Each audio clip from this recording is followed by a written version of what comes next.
این مشنگ و دولم که مثلا رئیس سازمان انرژی هسته‌ای آخونداست تا دیروز از این افهام می اومد. خب عنایت دارید ما حدود مثلا 7-8 ماه پیش سالن مونتاژ سانتریفیوژ ما رو دشمن متاسفانه منفجر کرد، اما ما باز نایستادیم.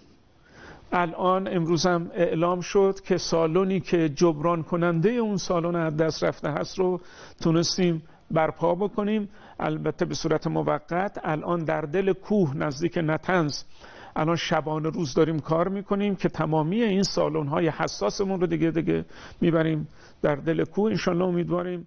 اما بردن تأسیسات توی کوه هم دردی از عظما دوا نکرد و همین صالحی مجبور شد بیاد و از این حرفا بزنه. رئیس سازمان انرژی اتمی اقدام تروریستی در بخشی از شبکه توزیع برق مجتمع غنیسازی شهید احمدی روشن نطنز را نشان دهنده شکست مخالفان پیشرفت‌های صنعتی و سیاسی ایران در جلوگیری از توسعه صنعت هسته‌ای از یک سو و مذاکرات رفع تحریم‌های ظالمانه دانست.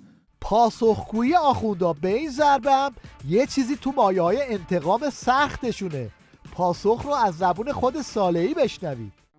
ما اینجا جبرانش رو 50% بیشتر خواهیم کرد تا بداند دشمن که ما هم راه مقابله رو داریم.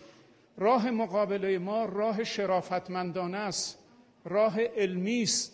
این طور بود که عدو اطوارای هسته‌ای آخوندا بر سر خودشون آوار شد.